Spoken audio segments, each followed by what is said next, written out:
Łudzinika. Well, okay. Oh man, you can see guys, Stats has a lot of experience on this map, and not this map, excuse me, here in Pro League.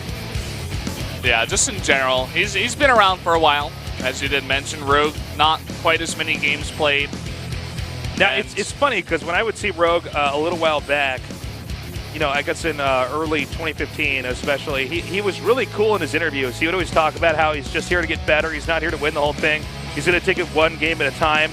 And if he can keep his play up, then, you know, eventually he should be one of the very best in the world. But he seemed to have almost like a mental breakdown in GSL Codas. Something went wrong that day. I don't know what it was. He was not in the zone there.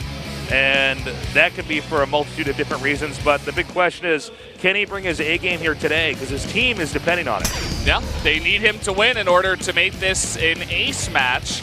Now, we do have 3 people going for Rogue. It's not just you, Tasteless. You got Wolf and Chaster, the MC of the Korean desk. The rest of us going for Stats. Yeah, I've casted so many games of Rogue. I'm chalking up his bad play to a bad day, but I may have to eat my words, Valdez. We'll see. Again, this map is really weird. One-on-one map. Expect anything. Right now, Jin Air needs Rogue to bring his A game.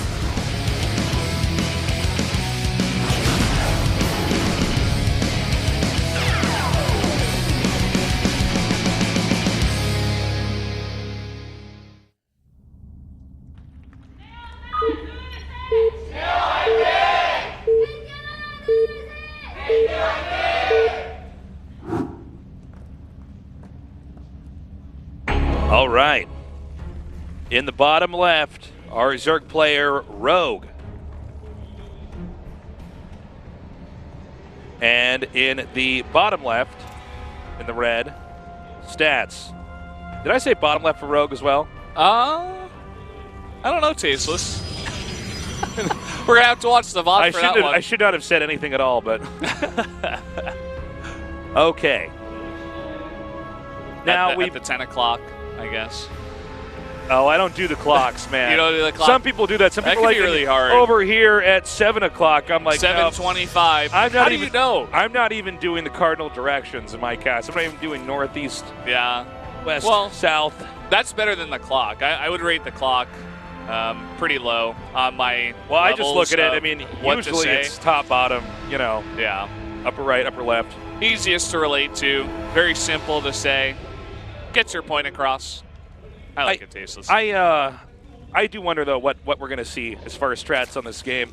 Now, keep in mind, Jin Air needs this to go to the ace match. I don't think Rogue's going to be their ace player, but, I mean, if he were to do some kind of cheese, that would be, and it lost, that would be horrible for Jin Air. Yeah, that would be really unfortunate. Then again, if he were to play a normal game and he's really not in the zone and is just having a hard time in general, that would be horrible, right? So, I mean, no matter what, all Rogue has to do is survive this game and somehow eke out a win against Stats. Now, Stats is somebody who's been gradually improving. I think he's one of these players that slowly becoming more handsome, taking off his glasses. That's true, becoming more confident in person, Been noticing it. I think it does definitely transfer into his play. I think, I don't know.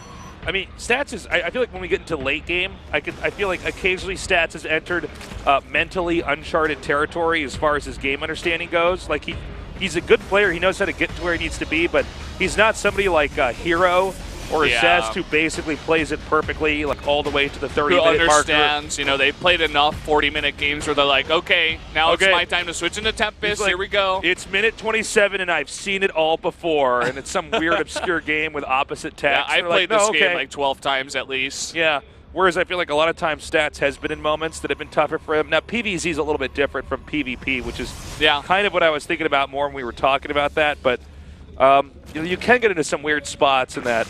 PvZ in general in this game is it's you kind of know how they're going to get to these certain points in time. The control can be a little bit wonky. It's a lot about positioning, I think, ahead of time before the armies engage each other.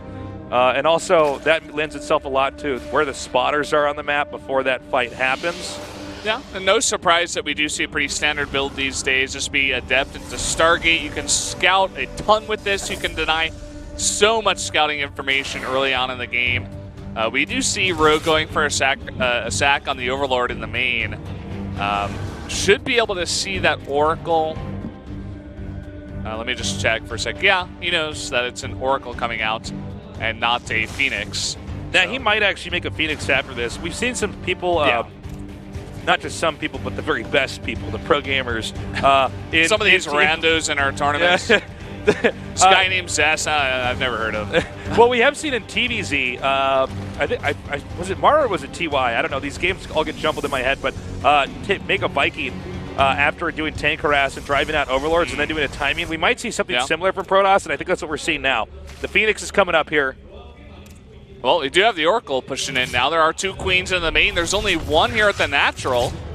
Uh-oh, this Oracle is going to be able to get a nice chunk of kills. Looks like only 3 for now, but coming into the 4th base, going to get 5. You know, I'm surprised he had drones mining at the 3rd base if he knew that's coming. Or at least, you know, throw down some spores. You're going to need them eventually against the Phoenixes. But whoa, Valdez. Are you sitting down? Yeah, actually, yeah, you are. I actually can see you right now. You're standing up. I'm sitting down. I'm standing up. All right, give it to me, standing up because I've been playing too many games. My back hurts, man. In fact, I'm only standing up because I want to shout down at you while I cast this. No, but he's. So that's what this is about, Tasteless. What I wanted to tell you was he's making a 2nd Stargate up here, and that's pretty cool. And he's getting air weapons. So he's, you know, Stats was one of these guys that was very air focused. Him and Myungshik were 2 of the best at playing this Phoenix style, but he's going heavy. When you see that upgrade to the +1 air weapons, you're like, oh, okay, he means business now. He's not joking around. You know, I think he could get well, he's getting Phoenixes. Maybe you get Tempest later. Just thinking out loud here. No, I mean, I think it's definitely not a bad idea, especially on a map like this. Look at how much dead airspace there is in the middle. You could get Mass Phoenix and own the skies and keep killing workers. And then maybe you get Tempest and push in here. I don't know if you get a 3rd base with this or not. Well, I guess you sort of would have to. I can't imagine 2-base Tempest as that comes out of my mouth. Yeah, that. So let's see here. He's going to take that 3rd base eventually. There it is. And then let's see where this game goes. He can keep the pressure on Zerg by taking out drones. Yeah, now, there's a Spore in here, but has to be careful with the Queens in between the Spores. He has to identify that Stats is heavily committing to Phoenixes and make the necessary defenses. I love the Hydra Den. He's definitely going to need that. I think he's beginning to realize exactly what Stats is doing. Now, what I wonder is how does Zerg respond to this? Now, he could try to mass Ling and hit that 3rd base. Maybe the Phoenixes can't get over there in time. We see 10 Lings being made now. It looks like he wants to tech up to Lurkers with some Hydras here, too. That's a possibility. Yeah. He's playing very passive up to this point, you know, just heavily droning up on only 3 bases. Defending against all of these. The Oracle harass, the Phoenix harass. This might be the way to do it too, though. I mean, Zerg they can keep expanding towards the upper right, and just kind of expand out of this awkward position. Oh, get wrecked, Debs. 1 spine is all you need. But as you say that, look at how many Phoenixes are in here, coming for the big lifts, and even the Oracle getting in on the action. Really nice job there. Enough to take that out. And with these massive depths coming up here, this could just be a huge problem. Now, Hydras are about to hatch over here. However, the Adepts are in a pretty premium position for the time being, already phasing over here towards the 2nd base. So much Zerg air overlords, everything else being picked off. And the Phoenix is still owning the sky. Should be able to pick up some of these lone Hydras as long as they don't stick together. And some of these Hydras are really getting away from the pack. Look at these 2. What are they doing? I think this timing might just have hit him too hard. Keep in mind, Protoss is still producing behind all this. Rogue is now supply blocked, and he's going to phase right in here into the main. Damage being dealt so fast, so quickly. Worker count already. Actually, now I say that, Rogue's still ahead massively in workers, but that could change pretty quickly as he's got no army to deal with any of what Stats is putting into his main or the natural. He's nothing now to deal with the Phoenixes. More Adepts coming across. Yeah, And, you know, with just the Spore over here, he can take out all of these Overlords. He can pick up Hydras as they are. I think that is it. Look at the supplies, 120 to 35. Looks like Stats has done it. Yeah, this game is over. That was a good timing. I guess it makes sense. Again, he could take out anything that could spot for this coming, and even with the Spine Crawler blocking that, there's not much you can do if you don't see it coming. Zerg doesn't really have as much of an answer for the Mass Phoenixes to keep spotting for it, at least. Maybe he could get Burrow or something like that and hide Lings around. Yeah, I'm not sure. He was just too greedy, I think. He made like 70 drones on 3 bases. The Hydra Den was late. He just didn't have the necessary units out to deal with what Stats had coming. He had no way to scout because the Phoenixes cleared the skies early on in the game. And that's like a very similar build to what Super actually did to Rogue. Pretty crazy stuff. Great job, Stats.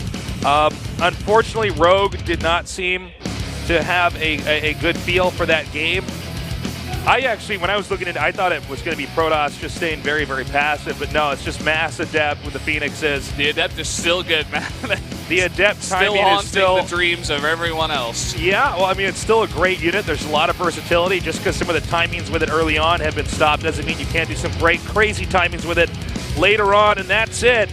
Jin Air has been taken out by KT. Yeah, getting that 3-1. We do see Maru with the big win early. They did need that to try to get some momentum in their direction, I feel, but Zest, TY, and Stats really pulling KT back into the game. So, in that last game, we saw Terran do the same thing against Zerg, except it was not with Adepts and Phoenixes. It was with, Marine tank timing push with Vikings, and it was actually just 1 or 2 Vikings they used to drive out the Overlords, but it's still